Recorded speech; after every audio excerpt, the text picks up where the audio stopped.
What's going on, everybody? Thank you for tuning in to the topics. Now, guys, we're going to be getting into a day after anniversary, the anniversary to The Crow. Now, guys, this movie that came out in 1994, therefore it makes this the 31st anniversary to The Crow.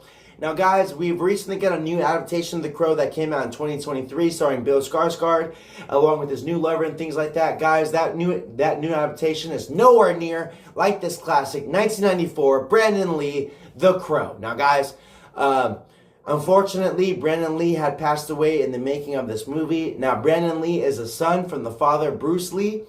So, with them both going out in the careers that they were in, you know, being actors and things of that nature, guys, and, you know, with Brandon Lee being shot on set and things of that nature, it really makes me think that the Lee family was cursed.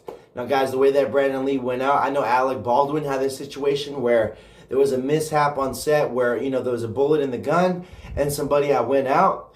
And guys, you know, unfortunately, that is what happened to Brandon Lee on set. You know, they were shooting this film and there was a, there was a time where, there's supposed to be a gun prop aimed and shot at Brandon Lee, but unfortunately, it was a real bullet in there, and whether that was cursed intentionally, whatever it was, guys, unfortunately, it took out the legend himself, The Crow, which he, forever be known, for Brandon Lee. Now, guys, like I said, this is a film that came out in 1994, but what I find interesting is that this being a revenge film, and this being a film about Brandon Lee, getting killed. Now, guys, Brandon Lee plays the character of Eric Draven, and he plays a rock star. Now, Eric Draven is a rock star in this film, who falls in love with, with his girlfriend entitled Sheila. Now, with that being said, guys, we get, unfortunately, them both killed in the movie. Now, like I said, guys, Brandon Lee was killed in the making of this movie in real life. And the story of this film, guys, deals with the nature of Brandon Lee getting killed. And therefore, he becomes the Crow. Now, guys, this film right here is very iconic. This whole film right here is based in the nighttime. So we're getting, be getting that dark classic nature, that Tim Burton nature, that Batman type of nature, even though that, Eric Draven isn't a super, actually, yes, I would partake him as that. This is a superhero who is taking out the villains who had killed him and his girlfriend. Now, guys, we did get some other adaptation of different Crows, 2 and 3. But obviously weren't played in the role of Brandon Lee. So not only that, guys, but, those versions right there weren't really living up to par of what this 1994 version, The Crow, is. Now, this version right here, guys, really just has organic nature. Now, The Crow is really based off an adaptation from a comic book that I'm not sure when was released. But, guys, I haven't, got into comic books. But I am really familiar with the adaptations of comic books such as Ash versus Freddy, Jason versus Freddy versus Ash, and them doing cool adaptations of that nature, guys. So, eventually get into comic books. But other than that, guys, The Crow is based off a comic book adaptation of this man who has brutally killed him and his girlfriend, and a crow resurrects him to come back to life.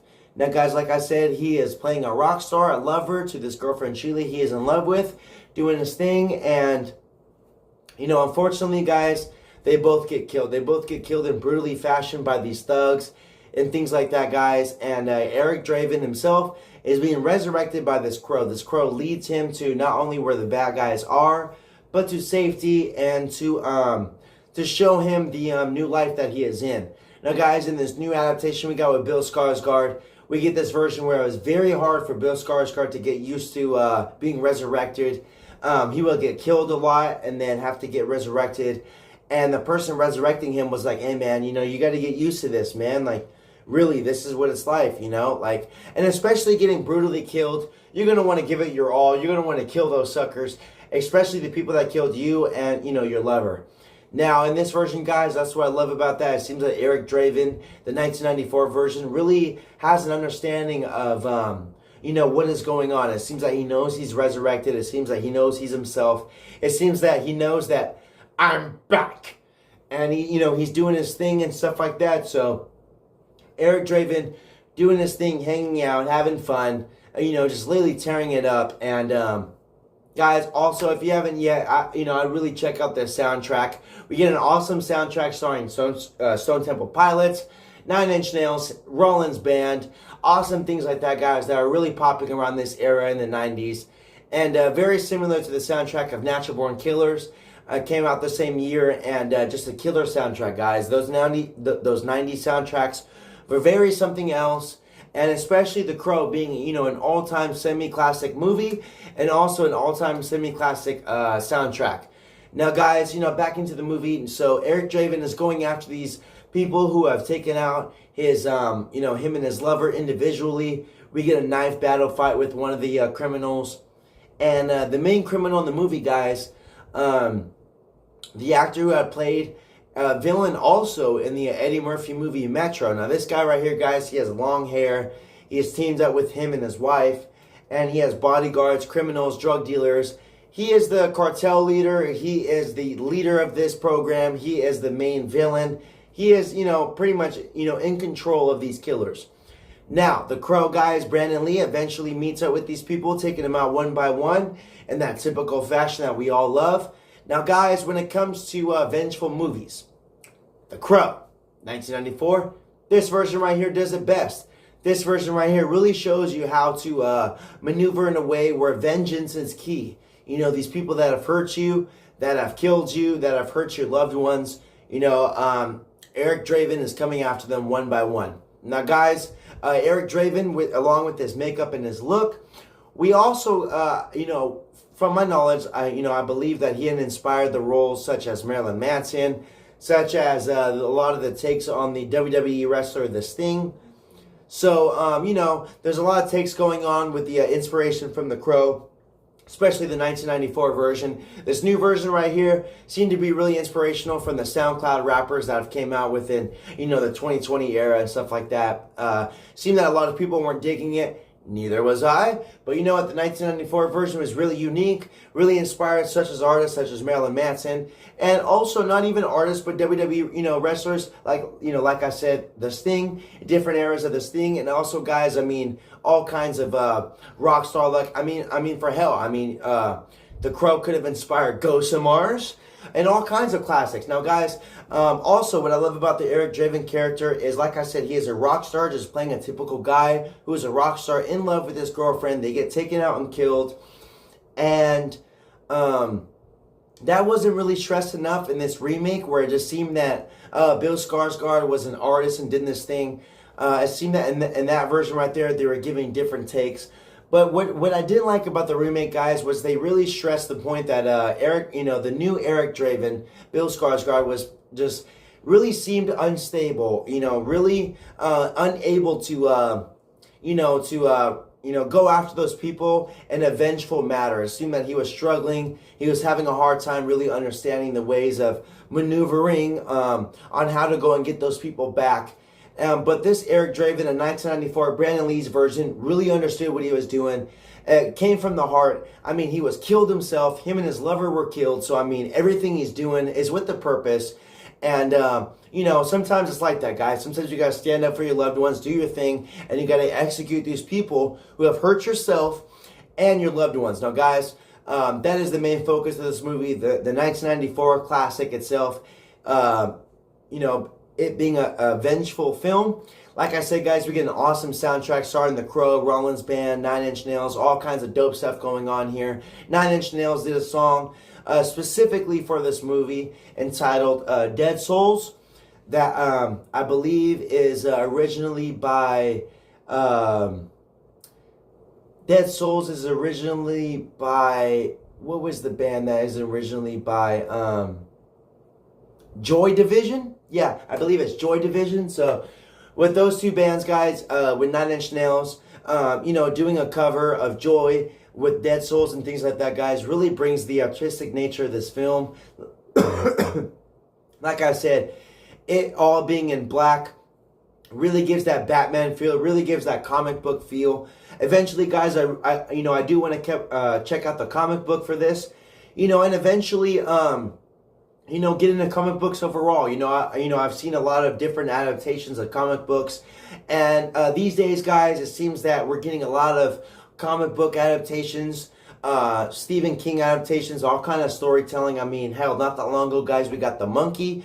That was some Stephen King, his storytelling. So we get, all kinds of uniqueness.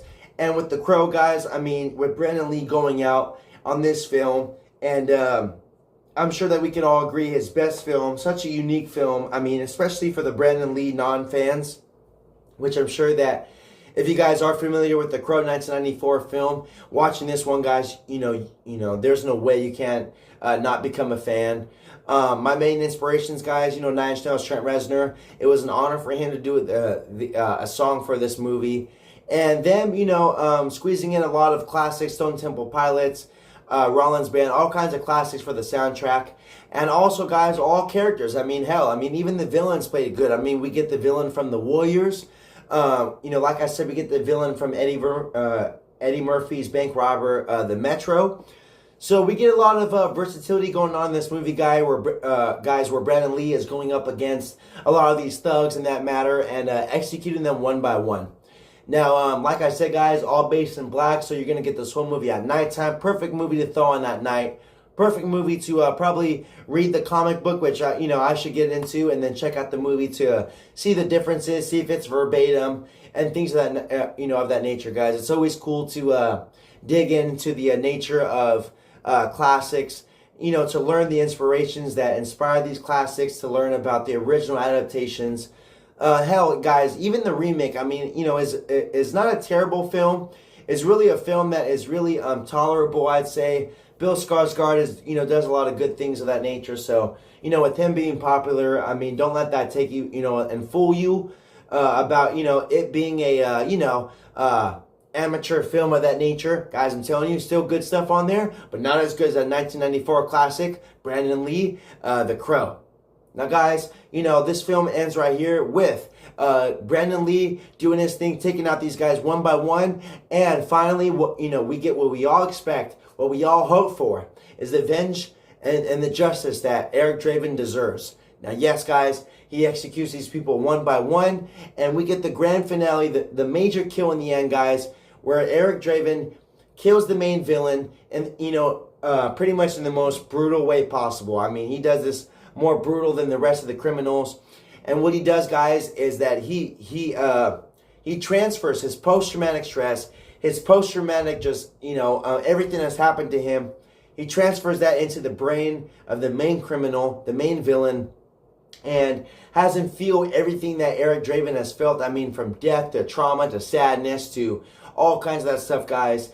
And he transfers that energy and trauma into the main villain. And not only that, guys, we get this main villain falling to his death, landing on a statue, and just being bled to death. His blood is just pouring from this statue because Eric Draven got the revenge that he deserved from the death that him and his lover occurred from these criminals. Now, guys, this movie right here, I know that sometimes that script can seem kind of formulaic about revengeful films, but guys, this is the blueprint right here that started it off. This is the blueprint to vengeful films, guys. Really, doesn't get any better than this. Still, like I said, guys, the remake is still tolerable. Bill Skarsgård, good stuff on there. It seemed that they were trying to go for, an also cool soundtrack. But, guys, nowhere near as what we got in the 1994 version. And happy one day, after anniversary. Guys, this is a film I try to squeeze in at night, so sorry about, being a day after. I had squeezed in that Sleep Token, even an Arcadia review. But other than that, guys, still in the spirit of The Crow, you can never go wrong. This is one of my top favorite vengeful films. Favorite, what I consider dark black film. And also, guys, knowing now that it's a comic book adaptation, definitely want to check that out. And see, the history of this film and the character, The Crow himself. Now, guys, if you guys haven't already, please check out this Crow movie, 1994. Very different stuff, very unique. And the last thing that we got from the legend himself, Brandon Lee. So R.I.P. to Bruce Lee, R.I.P. to Brandon Lee. A lot of impactful actors that have made, impacts in their careers, in the movie industry. So it was an honor for Brandon Lee to go out in this way right here, guys. especially providing us with this awesome film right here. Guys, try to watch this one for the anniversary. If you guys haven't already, definitely throw on this classic. And like I said, guys, the remake is really, also into consideration. You guys might find some cool stuff in there. Nothing bad, I'd say, guys. We get some badass stuff along with some battles going on with the new film. But guys, with the 1994 version, it's nothing I'd say is really brutal. I mean, to be honest, this new Crow remake we got is what I'd say is more brutal. We get some bloody kills in there. We get Bill Skarsgård with a sword, so he's taking people out. And we get this really cool ending scene with battles going on. So guys, check that one out. But as for the 1994 version, guys, this is what I, really consider a simplistic, really dope formulatic blueprint of, of a vengeful film, guys. You know what I mean? This is a film about somebody going out himself and his lover and is resurrected by the Crow, and he does what he has to do. He does it very well, takes them all out one by one, and that's what we like to see, guys. We like to see what, people get what they deserve. So The Crow, guys, 1994. Rest in peace, Brandon Lee. Thank you for providing this. Shout out to the soundtrack. And guys, also check out the remake, like I said. Other than that, guys, thank you for tuning in with me on the classics. Let me know what else to discuss. If you guys have any other suggestions about horror, comic book adaptations, remakes that have been done and things of that nature, guys. You can never go wrong with horror and stuff like that, guys. Whether it's horror or not, let me know in the comment section down below. Let me know your thoughts and, experiences with The Crow. Do you prefer the 1994 version? What's your favorite track off the soundtrack? And like I said, you should also maybe check out that remake going on, guys. Still some good stuff, going on in there. Other than that, guys, thank you for tuning in with me on the topics. Let me know what else to discuss. Other than that, guys, till next time, deuces.